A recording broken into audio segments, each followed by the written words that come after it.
So what are you building at the moment? So I've just opened the combat patrol box for the Drukhari.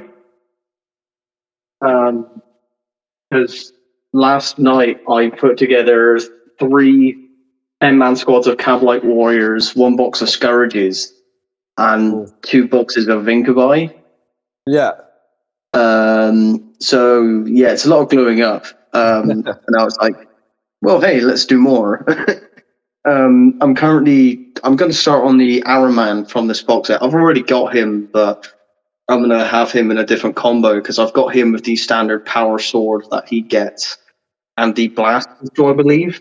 So I need to kind of check in the codex and be like, oh, what other variants could I make of this guy? So, Well, yeah, you can give him like an agonizer whip. So if you've got a spare whip left over, if you wanted to make him look like evil. yeah, that's what I'm thinking I'm going to do.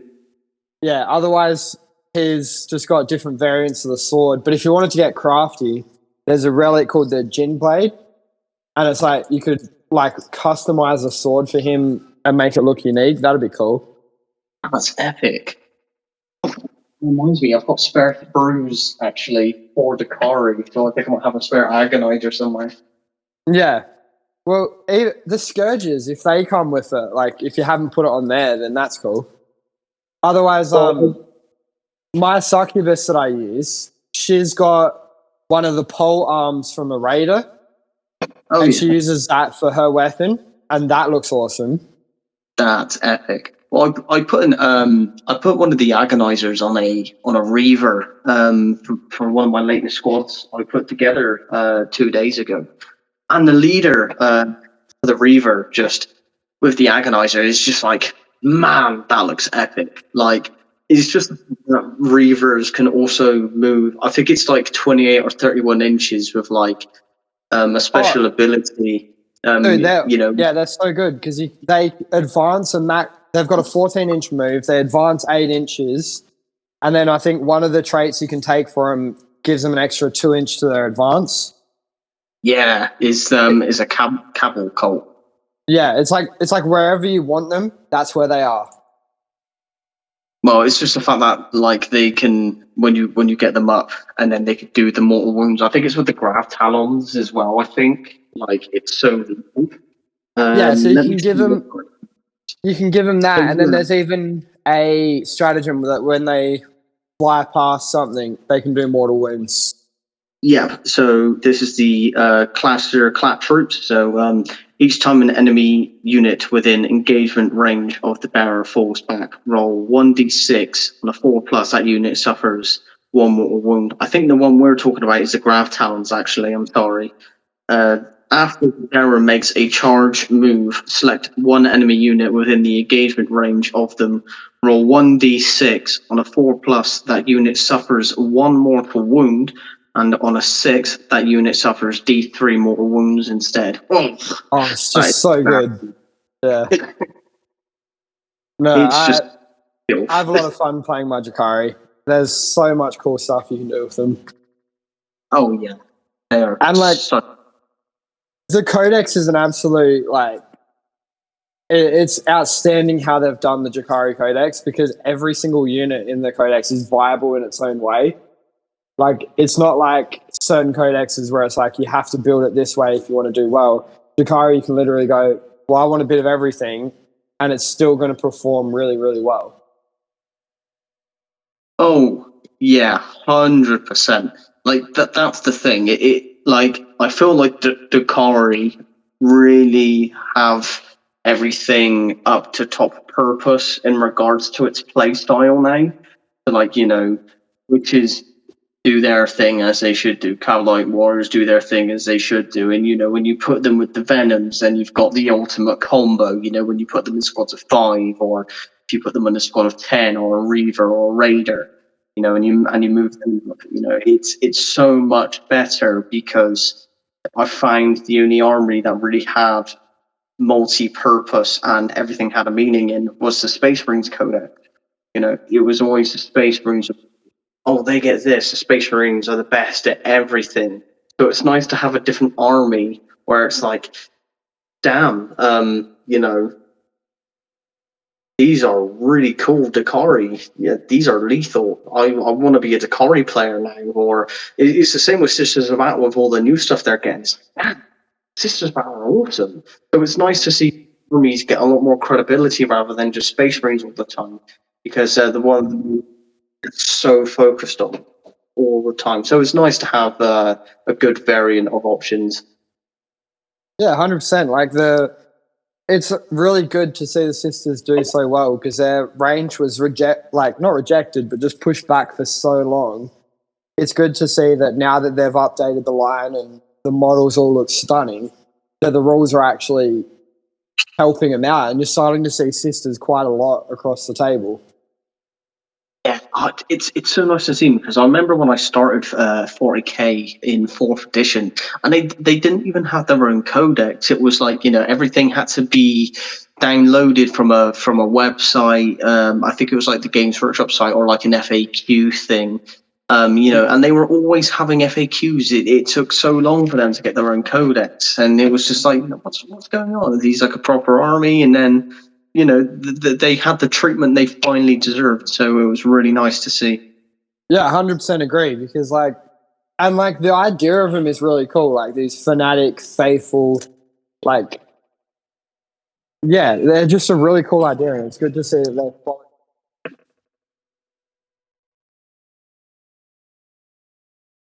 Oh yeah, 100%. I think one army I'm really looking forward to see getting an update, which I feel like kind of deserve new models, is Grey Knights. Yes. Yeah. I don't feel like they have a lot of stuff, to be honest, within their armory, as a collective. It's the one box kit does pretty much 90% of their troops. Like, they have the Grey Knights box, they have the Grey Knight Terminators box, and then they have the Dread Knight. And then I'm pretty sure that covers their entire codex, other than Space Marine tanks. Yeah, and this is the thing, it's as well now, and it's like when you buy like the codexes for like the Blood Angels or the Space Wolves, it's kind of like you'll find certain tanks in there, or certain tanks won't be within there, or they can't have this or can't have that. I mean, well, they can, but it's you have to buy the Space Marines codex as well, and I think that's one thing that kind of annoyed me a bit is you have to get the Space Marines codex in order to then have like the rules for the Land Raider. Why can't I just buy the Space codex and not have the Land Raider in there?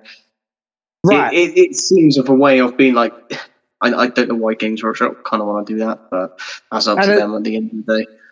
Because I play Death Watch, and I've got an entire supplement for maybe 6 data sheets, and it's it's frustrating. It's not frustrating because I like having the books; they're pretty and all that. But I hate having to pay, nearly full cost for a second book for the 6 data sheets, and I know that I need those data sheets to be able to play, because that's where all my special Death Watch stuff comes from. Yeah. Where else are you going to get your Rule Sea Dreadnoughts, so... Yeah. But, at the same time, it also has worked out sort of well for me, because I got my Death Watch and I also have Space Wolves. So I only need the one Space Marine Codex, and it works for both. So, I don't know. The supplements are a good idea, but to an extent, because like you said, with Space Wolves, they're a big chapter of their own theme. It's hard that you have to pay nearly a second full price codex just to be able to run them. I think what's difficult as well is okay, so now the problem is, say you go to a tournament, you're not taking one book now, you're not taking 2 books, you're taking 3 books. You're not taking just your codex for your Space Wolves, you're not just taking your rule book, now you're also having to carry the Space Marines codex. A little bit frustrating, and unless you've got a photocopier at home and then you just photocopy the pages, brilliant. I would probably suggest doing that as a lighter way to travel, because we're traveling and I'm going to games, and I've played a couple tournament games at Warhammer Royal before. I like to travel light. I don't like carrying too much. And this is where it becomes a problem as well in regards to carry cases, because what I tend to do is I try to make lists where I then don't have to take as many models because I get worried about taking too many. So it's like I limit myself and I automatically back myself into a corner when gaming because I'm so worried about models breaking. So it's just right. And like the thing that I found with going to the Drukhari events, like the events with my Drukhari, is that like it's so hard to transport them between tables. Like it's already enough that I have to take 4 Venoms, 2 Raiders, 3 Ravagers, 2 Flyers. Like that's already a lot I have to take to the thing. But then it's in between games. I have to move that to a new table. And you don't actually get a lot of time between games. So I get what you're saying about the miniature cases because it's like, it's actually like it's so much harder to have all those extra things because you have to move them around a lot. And, you know, I had one of my gunboats break at my first tournament just because it was like I was constantly moving it. Oh, no. Yeah, see, that's the thing as well. When it's like, just if there was an easier way just to move characters along to one board to another, it's just so much better. I don't know. Maybe I know they used to sell these tray things for Warhammer Fantasy back in the day. You know, just the square bases, and you put them all in these trays, and they're so much easier. And I don't know if they do that for like Warhammer 40k. I've not looked too much into it. I might have to, but if they do, probably worth investing in them. Yeah, the Apocalypse came out with movement trays, but they're only like 5 big at a time, which is all right. But like, if you're playing like a big horde army, you need to spend a fair bit to invest in that. But there are a lot of 3D printers and like third-party companies out there that are selling movement trays, you know, to help make life easier. But one of my friends, the way he moves all his stuff is he's got this giant, like, it's this long plastic container and he's stuck a metal sheet to the bottom of it. And then he's got tiny magnets on the bottom of all his bases. So he just puts it in there and he can move it around without the models moving heaps. So that seems to be a good way to like help mitigate it because he plays a lot of guard, which is a lot of infantry and tanks he's bringing. Yeah.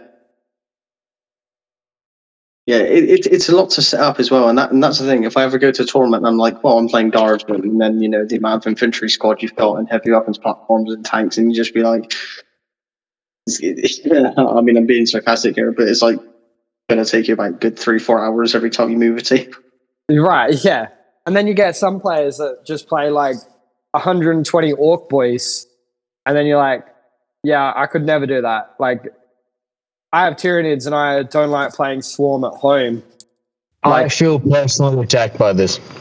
Hey, Caleb. Hey, dude. Good, how are you? I'm good. All right, so Jordan, this is Caleb. Caleb, this is Jordan. Hey, Caleb. Caleb is an orc player, so he picked the perfect time to jump in then. I also own a 3D printer. It's one of my foreseeable future projects to do up a bunch of movement trays. Yeah, no, for sure. I've literally swapped over to Chaos and not paid my orcs because I got sick of moving them for 45 minutes every turn. I think we had games where you're just like piling them up. Oh, yeah, just by the end of the game, just moving a pile of them so you don't have to space them out anymore. Which is better since now 7th didn't have the fucking pie plates. You could destroy a whole mob of them if you don't space them properly. Oh, yeah. Oh, no, I missed pie plate. Oh, Basilisk pie plates. They were the thing. They were good. Do you remember the big Apocalypse ones that you could get? Yeah, the ones that could actually swallow a whole mob of 30 boys. Yeah. They were good. Ridiculous. Depends on how you felt. I played a horde army. It was all shit. Well, I remember having my first tournament game in at Warhammer World, and then basically they turned around and be like, right, everyone gets one big Apocalypse pie plate for free. What had happened was, so one of my mates, so he built a Warhound Titan, right? His own Warhound Titan.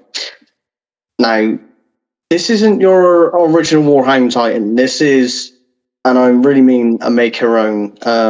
Like we're talking like a 5-minute crafts thing here, and he made the whole thing out of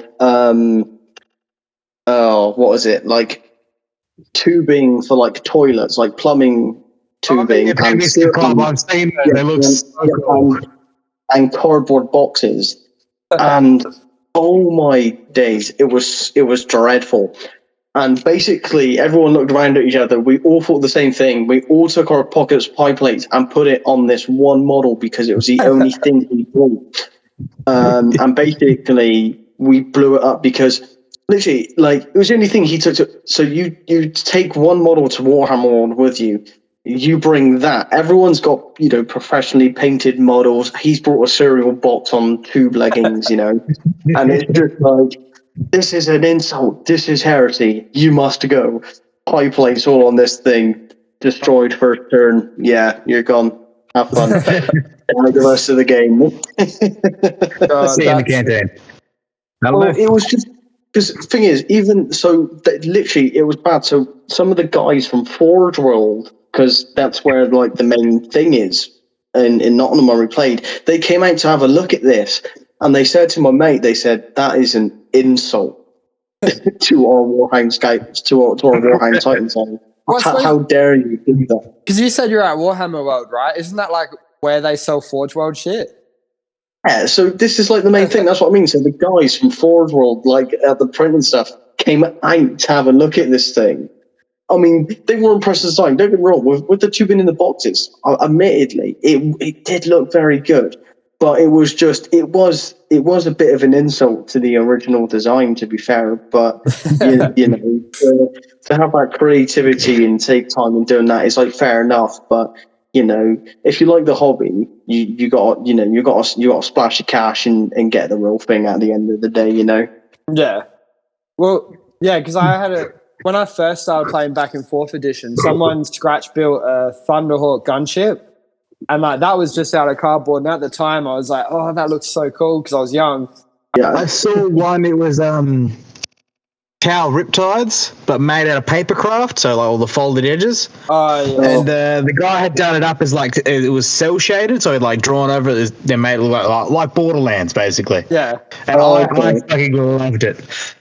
I thought it was so cool. Yeah, it's awesome. I mean, I love Tau, so I'm a big Tau player, and I've probably got like 5,000-6,000 points of Tau. Yeah. I've got 3 Riptides, and I'm just like, I want more. Like, I want them. I want the 9th edition Codex to say, yes, you can take Riptides in squads. Oh man, for sure. That'd be like, there was a battle report I seen on Play on Tabletops where it was just like battle suits versus demons in a like kaiju battle thing. And I was like, oh man, it just looks so good because you had like Tauner, Riptides, the Storm Surge, and then Commanders. And that was his whole list. Oh, and like a Ivana as well. So that just looks awesome. Yeah, well, I'm waiting on one part for my Supremacy armor to come through because I've got the Forge World Supremacy armor, and like painting that thing's going to be a nightmare. It's the last helmet I need to paint for my army. Oh man, that's going to take long to paint. I plan to live stream the whole painting session. That's going to take you. So, that's like what, 12, 14 hour session there for you? Oh yeah, just as well magnetize the side guns. Just be careful. If we talk about Tau too much, we might lose Caleb. Tau's fine. Tau players are the worst. Just as well I collect 6 armies and then not just Tau then, so I've got myself covered. Yeah, that's fine. You're not a Tau player then. I just still have PTSD about 7th edition Tau versus Orcs. That's what it is. Yeah, deletes your turn 1 sort of thing. Yeah, but my little brother, he just started playing and he got himself a bunch of Tau, including, was it 3 Riptides? Yeah. Oh, a handful of broadsides, and anyway, he would delete my army in like a couple of turns. So by the end of it, he was bringing 2,000 points, and I was cheating and bringing like 3,000, 3,500 worth of orcs, and still barely making it to turn 3. Oh man, the amount of salt I have against your little brother that I shot a volcano cannon and he stopped it with one single drone. This is supposed to be like the biggest laser cannon that the Imperium have, and a drone's just like, nope, bye. Invulnerable save. Yeah. And like, 8th edition drone rules were crazy. yeah, it was very upsetting because it was like, the volcano cannon is my favorite weapon, and I was like, yeah, this is going to be sick. And I wasn't aware of the drone rule at the time. And he's like, oh, if I roll a 2 up, the drone just dies and then it's over. I'm like, hold up. What? And he's like, there you go. And I was like, I was very upset about that. Yeah, it was like a 45 minutes of scrounging through rules trying to figure out how the hell this one drone negates a volcano cannon. Yeah, and then it's right there, and I'm like, I was like, I quit. Like that's it. Good old days. Caleb, I'm also interested to see your opinion on this. So, Jordan, before we were talking about like gatekeeping in the hobby. Oh yeah. Like, where like we see it a fair bit like on TikTok where we've built up such a great community between us all that when a gatekeeper comes in, it's very like you just notice it, like it stands out like a sore thumb. And it's starting to become such a problem because like on TikTok there's starting to be a lot of like female painters and like painters that are openly gay and stuff like that. And it's like these people are getting ripped to shreds even though they've got like some of the best talents that we see in the hobby. Look, honestly, as far as it all goes, I'm part of a few different hobbies. I've got 3D printing. Obviously, there's PC gaming, and I used to think PC gamers were the worst of the worst when it came to gatekeeping and elitism. Yeah. Until I got back into Warhammer, and it is just ridiculous. Like coming down to stuff like people making homemade models and stuff like that, which is something I find really cool with the 3D printing and everything that we've got these days. And people just rag on them because they're not true models or this ever so slightly different, or goddamn female space marines. It bugs me to tears. If someone wants to have a female space marine army, go nuts. Right, like you do you. I don't have to play against it. I don't have to deal with it. If you want to build it, that's you. You put it on the internet. It's painted pretty. Points. Exactly, and it's something that we're coming across a lot where it's like, it's just like, why does it affect you? Yeah. Now, gatekeeping and telling people how they can and can't enjoy the hobby is just baffling to me. I think it's sad because even when you look at Warhammer started, I mean, like I have White Dwarf magazines from years and years ago. Yeah. You go back in them. There are women in these White Dwarf magazines. Right. It wasn't a problem then, so why are you making it a problem now? And it's so frustrating. Like, the hobby is for everyone, you know. It's something that people need to learn, you know. It is literally, you cannot put a label on a hobby, you cannot put a label on a game. It is for everyone. I don't understand why we're now living in this kind of world. It's so obscene. It does not make sense at all. Yeah, exactly. The whole culture of it has changed, because even back in the day in your White Dwarfs, you got printouts to fold up Land Raiders and Rhinos and other things, and they took your kit bashes and they published them, and none of that anymore. Can't do any of it. Like, it's all... Yeah. The whole hobby's just gone through this metamorphosis for the worst, as far as I can tell. Yeah, which is a real shame, because there's so much like potential, and you know, like you said, I've got some White Dwarfs where they actually like have kit bashes, and some of them are from like third-party resources or even other games, and they're just like, this is where we got the parts from. But now it's just so, and there are people out there that are genuinely like, oh, if it's not 100% Games Workshop, they don't want to play against it. GW used to have their official tournaments that had to be 90% Games Workshop models. Like, that's back only like last year or something like that, and now they have to be 100% unless it's bases or something else. Why not let people have fun with like that? And that's I don't something know, you guys. I spend a fair bit of money. Like, I throw a fair bit of money at GW over the years, and I feel like if I want to take a model and add a cybernetic arm to it, I still want to be able to take that down to my local game shop and play it in a tournament. for sure. And this is something that Jordan will agree with me on. We see some really cool stuff on TikTok, and it's like a lot of people put really good effort and like they have really good talent with this sort of stuff. And just knowing there are people like gatekeepers out there that say, nah, that's not good just because you're using a 3D printed head. Yeah. Look, I fully support GW going down the avenue of having downloadable content that you can buy and 3D print at home.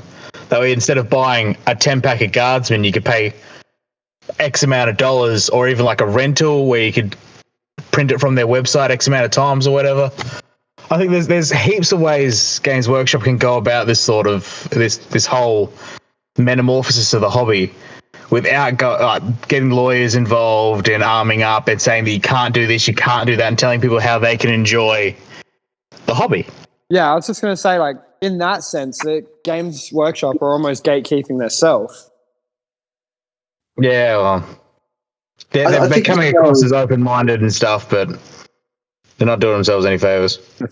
It's kind of difficult because, like, I see it from both sides as both a customer of Games Workshop and kind of understanding what they're doing at the same time.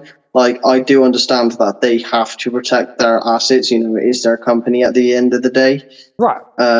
It's like I think in my opinion, I try and look at it from both perspectives. Like, if I owned this company, I wouldn't exactly want people, I'm going to use this in a polite term. I would say borrowing the assets of a scaled model for then it to be printed for free, even though technically you are buying the 3D printer to build these models. And technically, it's not free, but in a way, once you've got that printer, it's then towards your oyster, Yeah, see, that's what I was getting at, though. It's not so much that people should be allowed to steal the assets, print them themselves, have a full Tau army for a quarter of the price and pay GW nothing. I think GW should be supporting the community as a whole and have like a library of models that they can download, like base models and stuff like that, and then have their kits as the deluxe version. So you're still buying from GW without... Well, it's mostly like, I don't think they should be doing whole models, but like they should have Iron Hands upgrade sprues that they don't make anymore and they don't support anymore, being able to be 3D printed at home at a couple of dollars to download purchase the STL file, and then I can have an Iron Hands army without having to go through eBay and pay scalpers prices for OOP models. Yeah, okay, that's fair. Like, if they had like a library... So are we saying like Games Workshop goes blockbuster style? Yeah. Oh, man, hey, let me rent it. Yeah, you rent the STL, you print as many times as you want within 3 days. Yeah. I was just saying, I feel like GW could handle this better than they are. Like, I'm not a lawyer. I'm not into marketing. I don't know how businesses work, but I just feel like just going nothing. You can't do any of it, and anything that we do find that you'll be reprimanded for. I feel like that's just putting everybody else who does it on the back foot straight away. I think it's like what Jordan said, though, like they do have to protect themselves. And I think because we're in an age where everyone is so accessible to it, that so many people are doing it, that they feel like they don't have another option. I can see that. And I understand, like, from a business point of view, how this could be a major turning point in their company.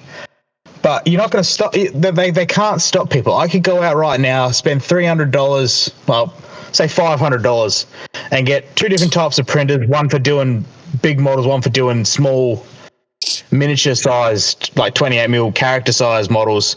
And I could print out a whole army and call it Space Marines if I wanted to. It's just dudes in power armors with backpacks. Right, and there are people on my friends.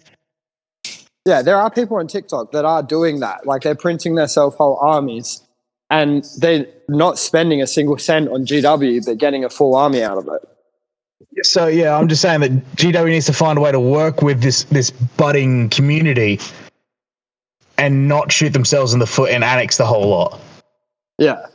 As soon as they came out with the no more third-party models, no more 3D printing, I immediately went and scavenged up a whole guard army that I'm going to print out as soon as I can because fuck them. I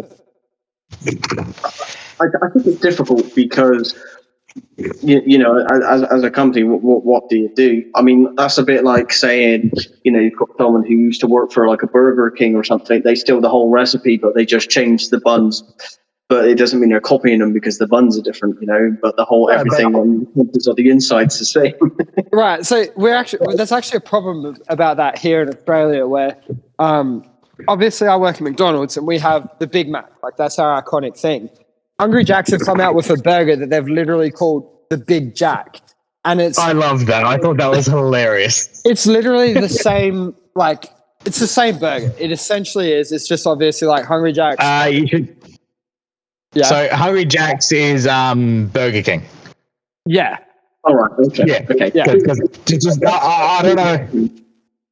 That's kind of the point of what I was saying, where like, you know, you've got people 3D printing to then like buying GW models, and it's kind of like it's that kind of format. And I just think GW could handle it differently than they are at the moment, and the 3D models got third-party things, 3D models coupled with their crackdown on GW-related content on YouTube and other sources.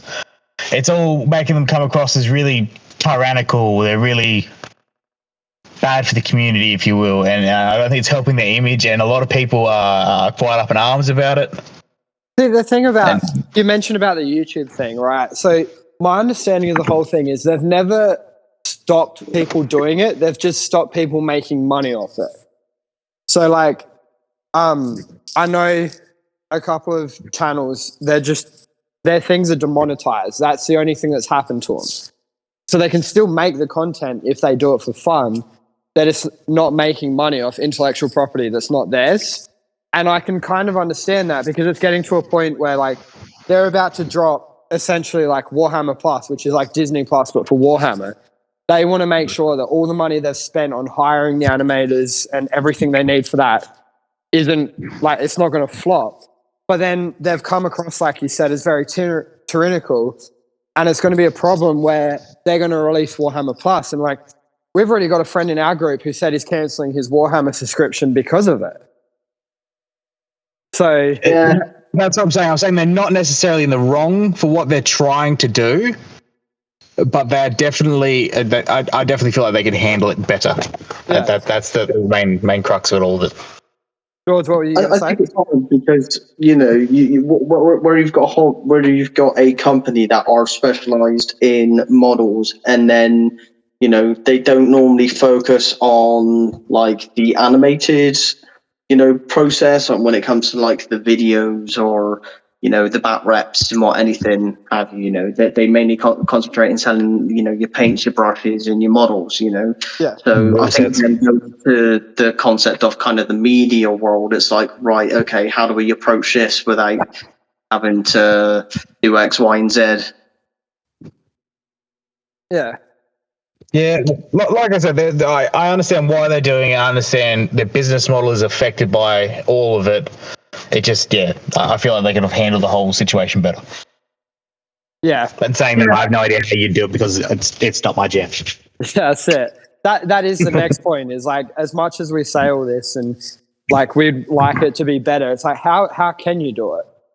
Because they still need to protect what's theirs, and they still need to make sure the wrong people aren't making money off it. Like there's nothing wrong. That was the next point I was going to bring up. All this 3D printing, all this sort of stuff, it's only banned at Games Workshop official events.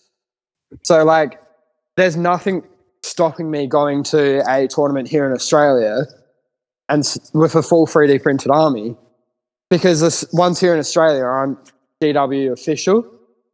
That's what I was saying. Like when they said that they wouldn't let you use any sort of 3D printed parts or models that I decided I was going to 3D print a whole army just to be spiteful.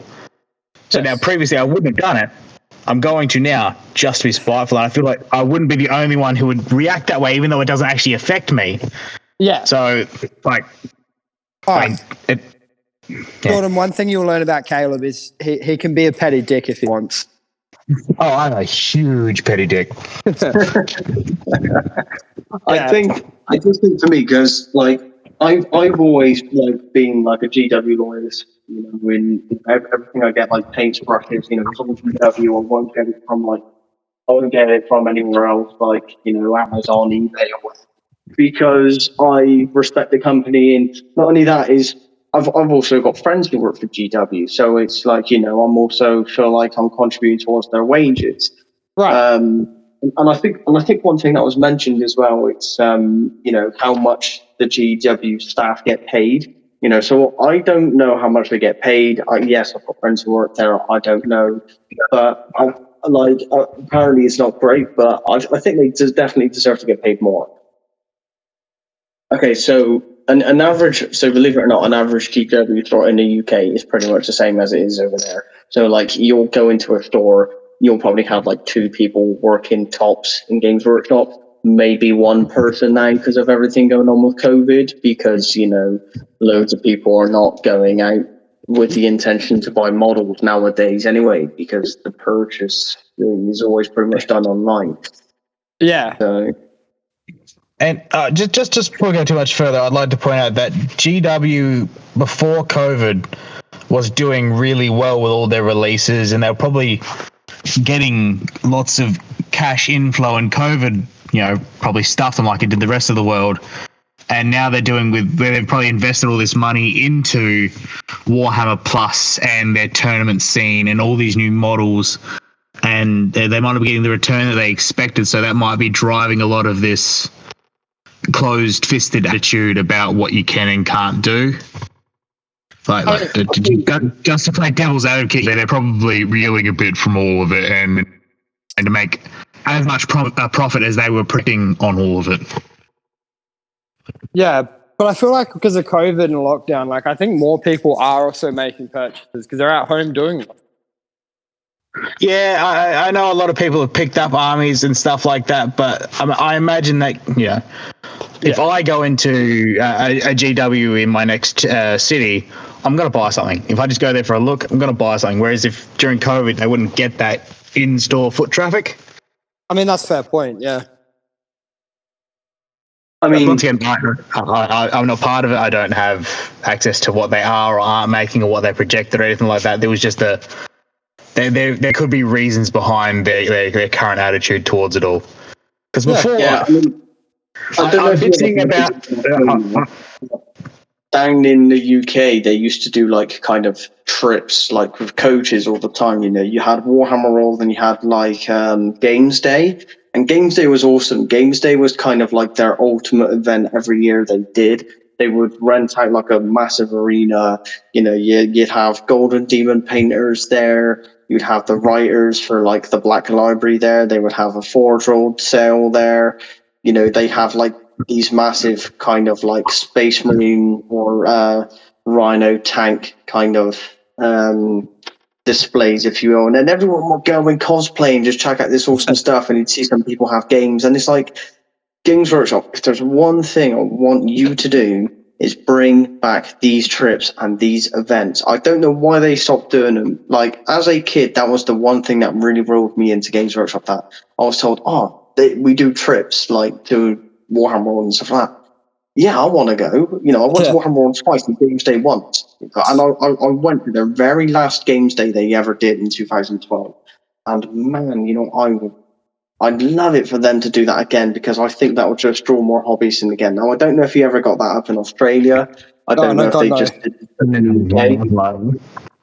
These trips were amazing, and it's one thing Games Workshop need to do. If they want to make a profit, damn, get these trips back in, because I feel like that is where Games Workshop will make a lot of money doing these trips. And I'm not just saying that to like boost, you know, their cash flow, but I'm saying it because people like me and you guys who are really into Warhammer, would love to go to these events. But not just that, it's a good opportunity for new people to come into it. Like, if they have these events, it's like, it's a good idea of actually showing what the hobby is about. Oh yeah, for sure.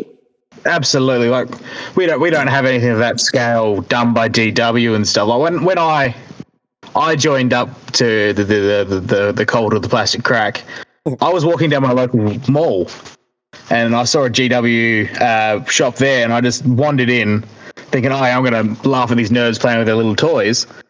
And I walked out with Blackreach, like Assault on Blackreach, and I haven't looked back since. I just expanded from there.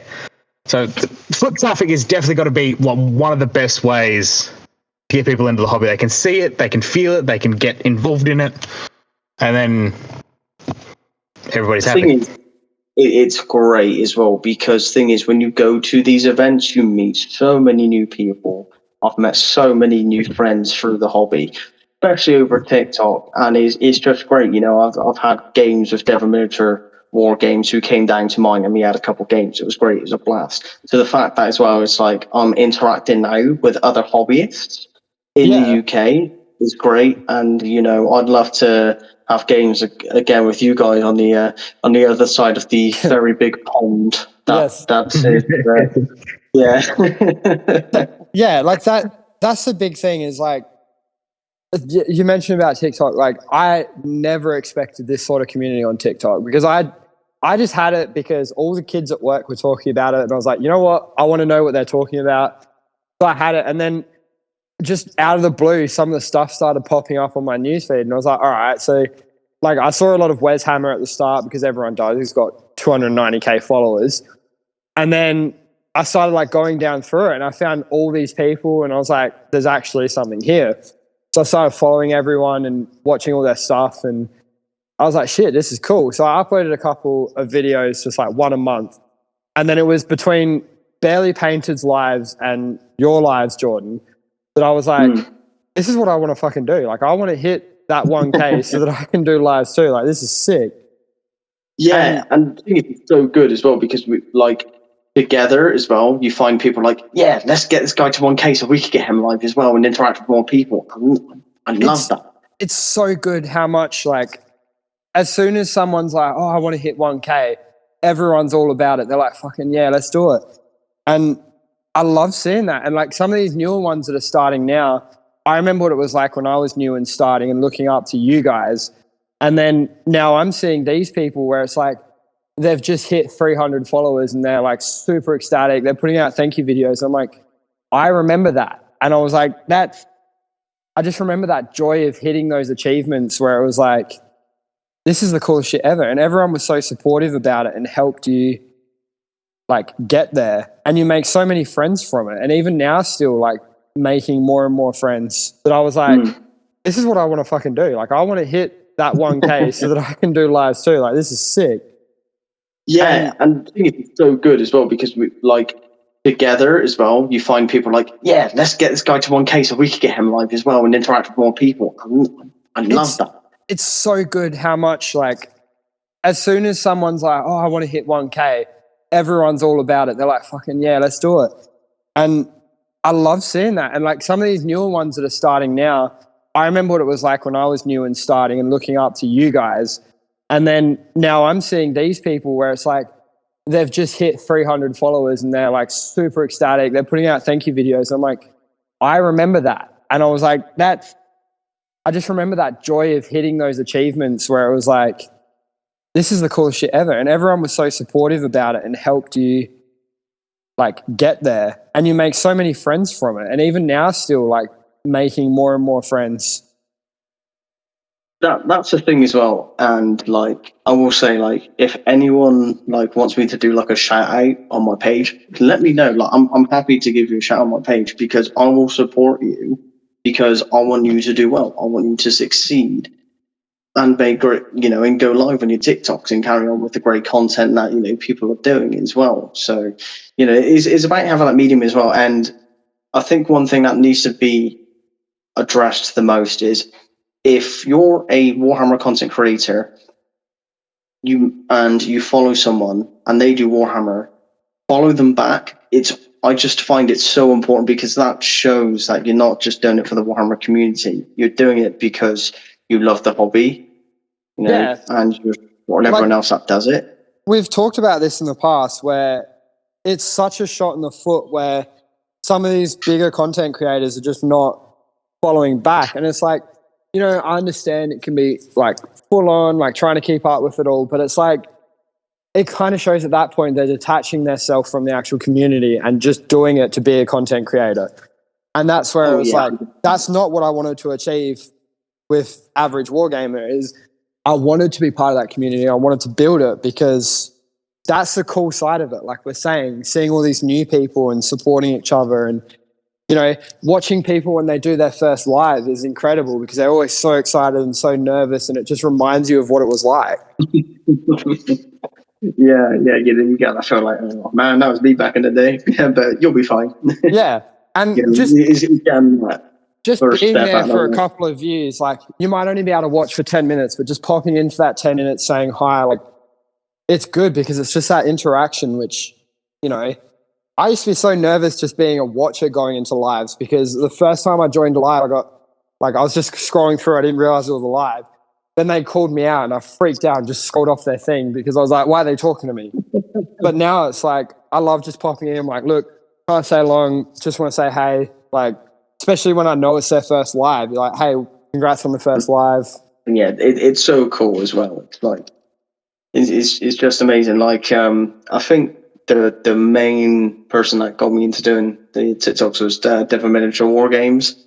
And the fact as well, I think the fact that when you meet the person who got you into making the TikToks, that's something else, it's just like, whoa. And then, becoming friends with them, just outside of the app as well. I'm really getting to know, these awesome people. It's like, wow.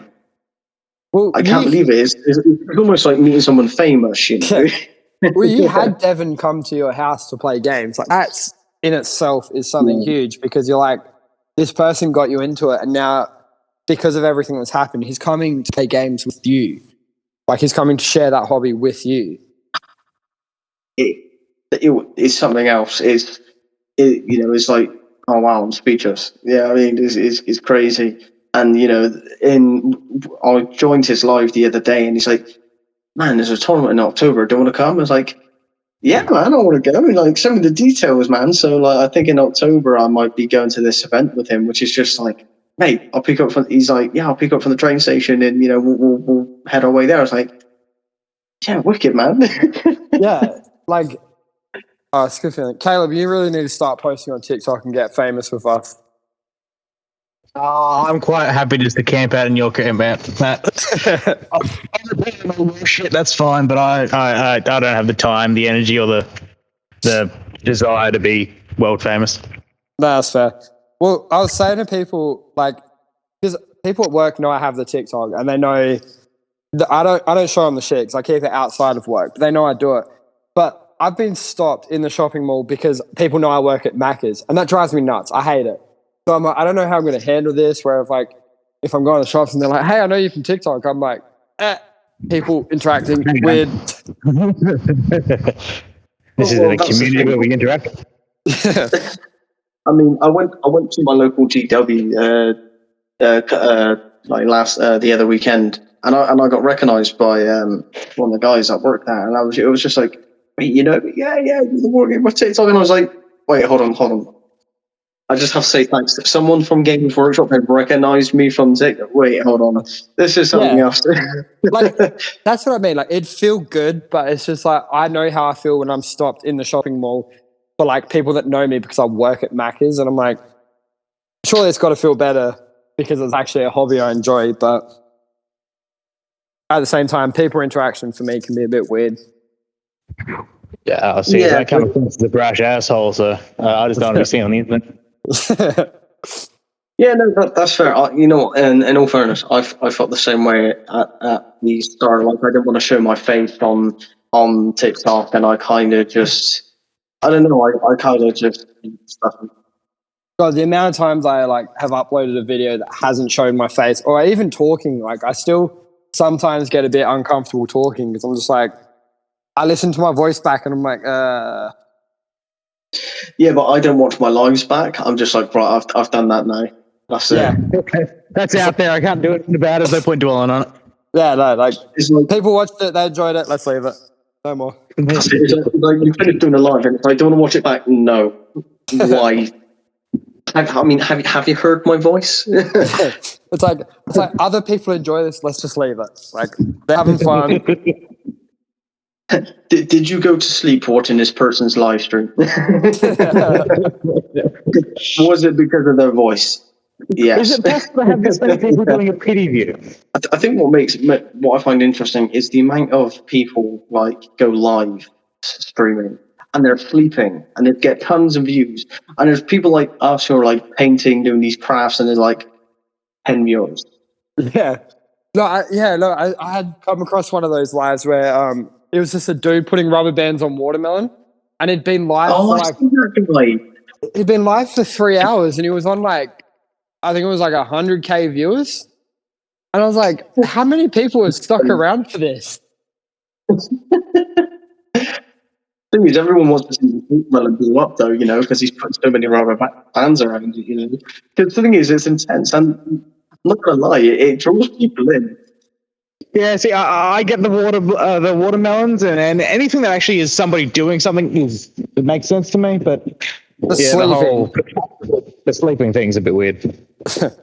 Like, doesn't that make you borderline creepy if you're enjoying watching someone's live where they're asleep? Yeah, I'm pretty sure that's a fetish. Yeah, no, pretty creepy. I don't know. What I might have to do is get a Warhound Scout Titan and see how many rubber bands it takes for it just implode. Honestly, just tuck the Warhound into your bed and just see how many views it gets. Oh god! And then just have some real weird, like creepy, like nighttime music as well. Yeah, just waiting for it to do something. So it reminds me of mini wargaming. How they used to do the skits with the Demon Prince. Oh yes. Life as a wargamer. I love that.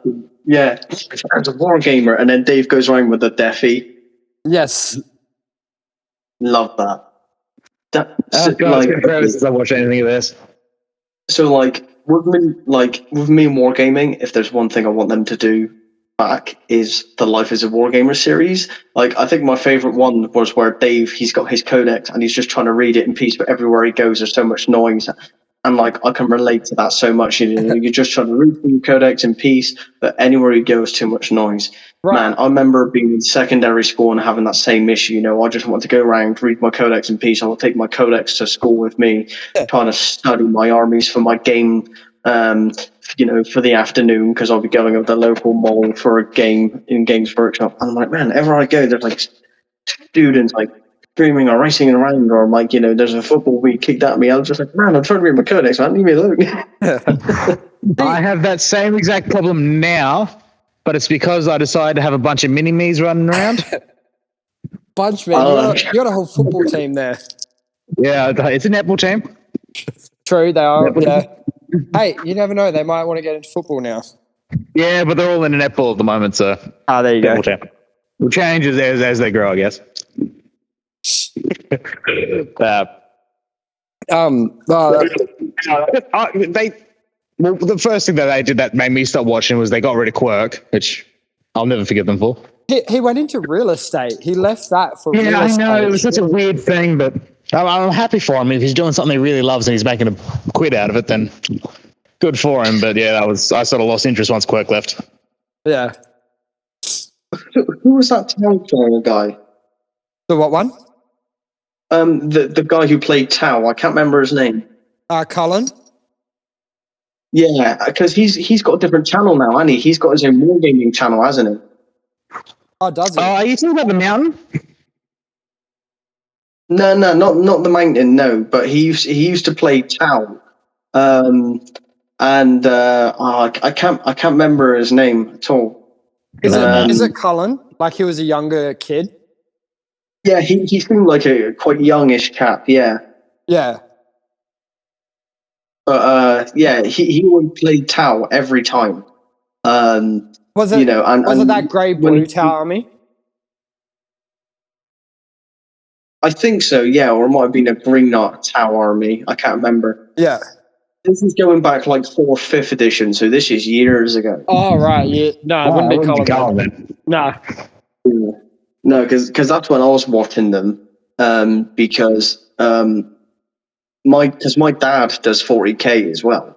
So like my dad got me into the hobby, and then I started watching YouTube videos how to start. And then the first YouTube video I came across was Mini Wargaming Dave doing his like Blood Angels, how to start. Like first you want to get your starter collectors, and then you want to get a HQ, and then you want to get like something heavy like a Predator or a Dreadnought. And it was just like, okay, this is how I start. And then I just watched their channel from there. Yeah. The days when Dreadnoughts were considered heavy.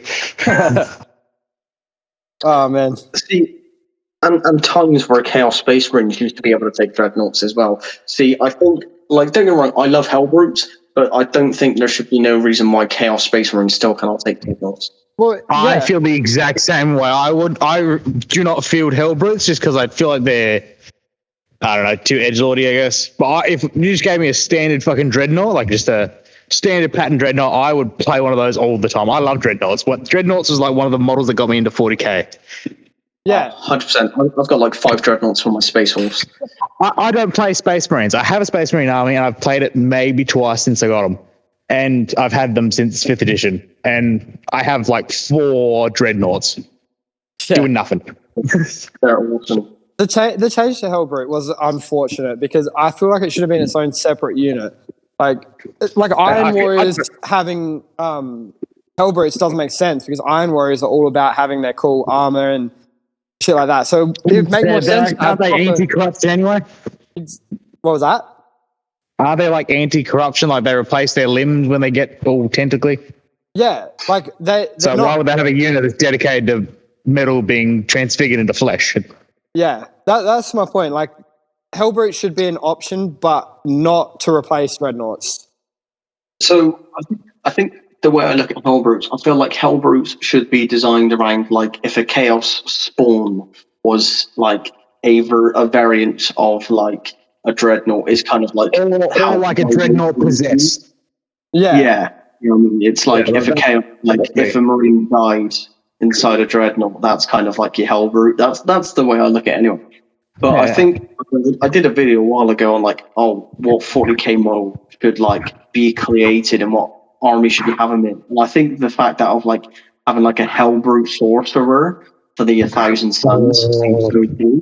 Right, or even like a Blood Angels Librarian Dread, like the equivalent to that. Or even just like a Dark Apostle Dreadnought. Because you think if anyone's going to get turned into a Dreadnought, it'll be one of those guys. Oh yeah. Yeah, I just think a Hellbrute Dreadnought, Hellbrute Psyker for like the 1,000 Suns is just so cool. Like, like imagine like having an ability where it's like, because Hellbrutes can go into range, right, and they can card like the closest enemy or friendly unit. So imagine casting a spell where it's like, okay, I'm going to make my Hellbrute go into a berserk mode. I'm going to cast it to go crazy just because I'm close to an enemy unit. So I automatically pass charge rolls without having to charge or roll any dice.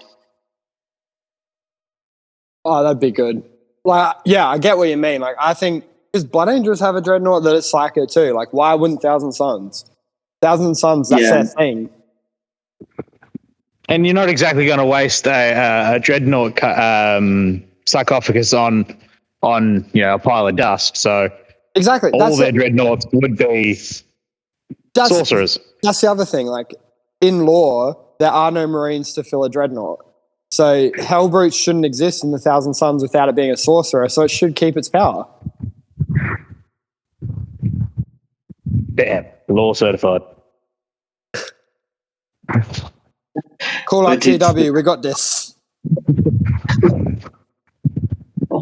Let us come up with concept and model ideas for you. Sign us up.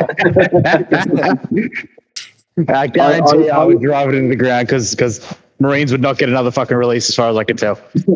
I will probably do it for free. I'll do it via email. It's fine. I don't need to come into the office. Yeah, just like orcs better, Marines worse. Done. Look at that. Magic. No, not worse. Just no more. That's it. Done. All right. You remember how there was rumors about phasing out firstborn? Just phase them all out. Like, that's it. They're done. Now, orcs. Where can we go from there? The only thing protecting humanity now is Ogrins, the half human, half orc dude. Oh, it's funny how you say that because my friend bought me a box of Ogrins today as like a late birthday gift. Oh, nice. It was just like, oh, talk about Ogrins. God, I can't believe it's been like 5 months since my last purchase. What was your last? There's a question for us all. What was your last purchase? Oh dear. What? Okay. So. Like new in box or maybe second hand? Well, okay, no. So I spent 280 quid in one day on Games Workshop. I literally got paid and spent about 280 quid. So I bought a Bane Blade. I bought 3 squads of Cablite Warriors, 2 squads of Incubi, the Combat Patrol box set for Drukhari, 2 heavy weapons platforms, and I also bought my dad a birthday gift because his birthday's coming up, and I bought him a Chaos Knight. Oh, I want to count that on fierce. I honestly cannot argue with any of those purchases. Between the Guard and the Drukhari, and the Chaos Knight's a good touch. Yeah. The thing is, I'm tasting it, so it's not going to be a good touch. You know what I mean? There's like, there's your big tanky gift. Have fun killing my units with it. This is the problem when me and my dad play 40k. It's like, knowing that we have to buy each other nice gifts just to destroy each other's armies. Yeah, there's a defining for thanks and sons. Yeah, thanks, Dad. Yeah, here's an unwritten rule. They will always roll super well against you because you bought it and gave it away. It'll have a grudge. Yeah, this is it. Yeah, I'm sorry your gift didn't come with weighted dice.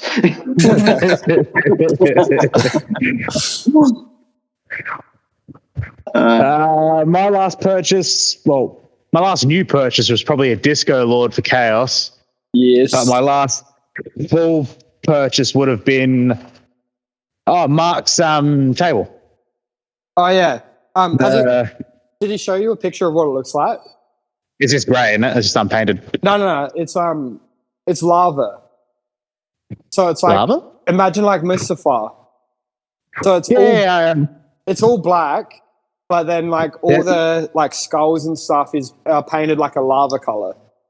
Oh, he told me. I thought he said it was unpainted. Right, he told me he was going to swap with an unpainted one, but he took it from the store in Townsville. Yeah, so he gave us that one, so at least we have a painted one. Oh, fucking that's baller. Done. I got that for a tip price. Yeah, because he it even matches like Kane's bases for his Marines. That's baller. I'm so excited for that. Because I was expecting a full grey board too. Yeah, no, he didn't tell me any of that. He hasn't shown me any of that. Oh, I'll send you a picture when I get home. Oh, no stress. Yeah. I'll see it in 10 weeks. There's not many chairs. Yeah, I haven't purchased anything in a while, but I swapped my Necrons for Tau. Oh, you did you? Wait. What? Hold on. Did I say you swapped one army for Tau? Hold on, don't. You're going to make me blush. I would.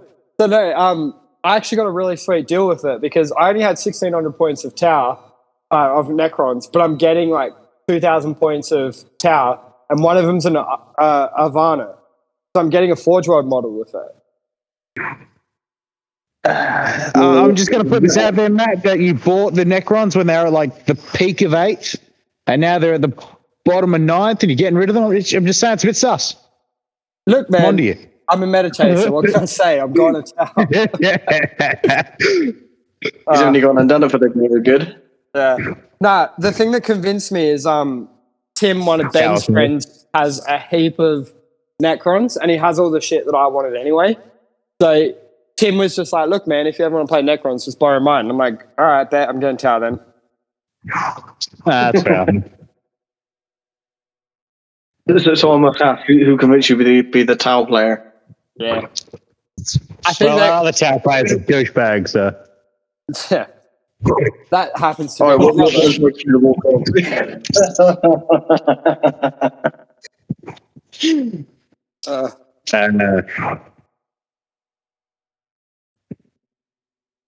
When you get back, Caleb, what's the first thing you're going to do hobby-wise? Well, I got a heap of 3D printing I want to get on top of. Yeah. And then I'd probably like to finish out what's left of my orc army. I want to bring Crom back up to scratch, so he's going to need a repaint. Oh, Yes. And unless Chaos gets something interesting between now and then, probably not much else. That's fair. I think I've got to finish painting my defilers. ooh. I've got to put one together, but I've been told defies are quite hard to put together just because, like, how the legs are when it comes to the base of the model. Are they really that difficult to put together? I haven't put one together. I bought all mine secondhand. So they're already pre-built. I just got to strip them and then repaint them, which is going to be a nightmare, which is why I've put it off so far. To answer your question though, George, you're putting together Drukhari and you're worried about a defiler. Like Drukhari is so tiny as the pieces. You know what? You make a fair point. Like, have you built your raider yet? Well, I've already got one put together, but I've just finished Oricon on the combat patrol set, so I'm about to work on the Incubi. But it's crazy because I'm going to have like 4 or 5 man squads of Incubi. Yes. All the Incubi I've bought. Yeah. Well, I'm fond of running boots in the ground, so I approve. yeah. No, that's. I was going to say, if you build a raider, man, you can build anything. I am very glad the ones I bought were secondhand because I've tried to build one and it's a pain. My worst models to build were Necron Warriors. I struggled so hard with those bloody things. Right. I've never struggled with anything as much as them. Drukhari Warriors are worse because their arms are so much smaller. That's fair enough. Okay, let me clarify the most painful experience when putting models together. And there's probably a lot of people out there who could can agree with me on this. When you've got to do the arms and the hand on the gun, like on the underneath part, so you've got to have them pulled in the gun, and then you've got to put the 2 arms together on the sides all at the same time. Like, you didn't think Quicksilver event would exist, putting Warhammer models together. But no, this is a real-life QTE right here, where you're just like, bang, bang, bang, bang. It's like pressing X, Y, Z on the controller at the same time, on like heavy rain or something, you know. It's just like, put it together. Right, now stick. And then, like, you've got one droopy arm where you've put too much glue on it, and you're just like, oh, damn it. I'm hoping, like, Christ, you don't stick your finger to the model and have to pull that off next. Yeah, and then it comes up with you, and you're like, oh, no. Oh, God. The amount of times I've pulled apart a Space Marine because I've glued its arm to my finger. Oh, yeah, sure. You know, it's when you have pets and you drop, like, because I've got carpet flooring, right? And, you know, it doesn't matter how much you hoover it. You know, cats will come in, you drop a bit of the model, you know, you put glued on it, and then you've got all the cat hair on the on the model, and you're just picking it off, or you're rinsing it under the tap to put it all off. And it's just like, you know, it doesn't matter how many times I hoover my carpet, my cat will just lay on the carpet and be like, oh, this is lovely. Mine is, once again, the children. I'll cut up the pieces for the model I want to build, and I'll have it all set out. I'll look away to check the instructions, look back, and about half of them are missing. I look across, and one's getting shoved up their nose, the other one's playing with them like little dolls. And the best little bastards outside. The best thing is you didn't even know the kids were there. They just showed up. They just appear out of the shadows. Fairly certain little bastards. They're supposed to be at school. Well, I'm going to have to shoot, but it's been awesome talking to you guys, but I got to go. Yeah, good, man. It's good to chat. Yeah, likewise. Take care, guys. Enjoy.